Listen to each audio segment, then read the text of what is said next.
يمشون على الأرض هونا وإذا خاطبهم الجاهلون قالوا سلاما والذين يبيتون لربهم سجدا وقياما والذين يقولون ربنا اصرف عنا عذاب جهنم إن عذابها كان غراما إنها ساءت مستقرا ومقاما رب اشرح لي صدري ويسر لي أمري واحلل عقدة من لساني يفقهوا قولي آمين يا رب العالمين।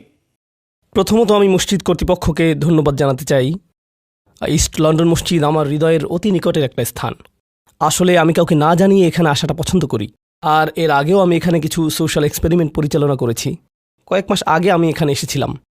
সম্ভবত বিষয়টা আমি আগেও বলেছিলাম যে কয়েক মাস আগে আমি এখানে এসেছিলাম জুমার নামাজে অংশ নেওয়ার জন্য। তখন আমি শ্রোতাদের মাঝে ছিলাম, একটা হুডি পরিহিত ছিলাম, তাই কেউ আমাকে চিনতে পারেনি। আর মাথা নিচু করে রেখেছিলাম। আমি দেখতে চেয়েছিলাম যে ধরা পড়ে যাই কিনা, কিন্তু না, ধরা পড়িনি। গোটা সময়টাতেই আমি অজ্ঞাত থাকতে পেরেছিলাম। জুমার নামাজের সময় একজন ব্যক্তি পাশ থেকে উকি দিয়েছিলেন, আর আমিও তাড়াতাড়ি আমার হিজাব সামলে নিয়েছিলাম। এরপর আর কোনো সমস্যা হয়নি।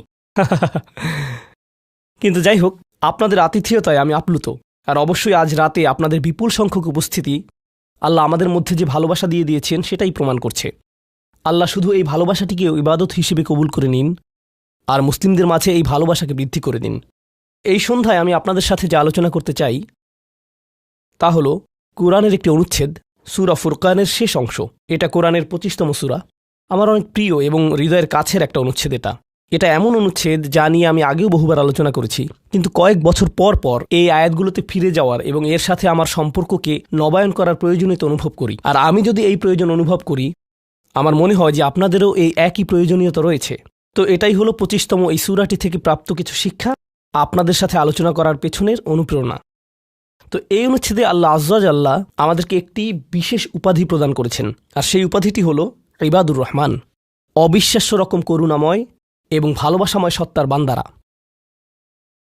ইমানদারদেরকে আল্লাহর বান্দা হিসেবে অভিহিত করা যেতে পারে, ইমানদারদেরকে শুধুমাত্র ইমানদার হিসেবে অভিহিত করা যায়, আল্লাযীনা আমানু আমাদেরকে মুসলিম বলে অভিহিত করা যায়। আমাদের অনেক উপাধি রয়েছে, আর এই সকল উপাধির মধ্যে আল্লাহ এই সূরাতে বিশেষ এবং অনন্য একটা উপাধি বাছাই করেছেন, সেটা হলো ইবাদুর রহমান।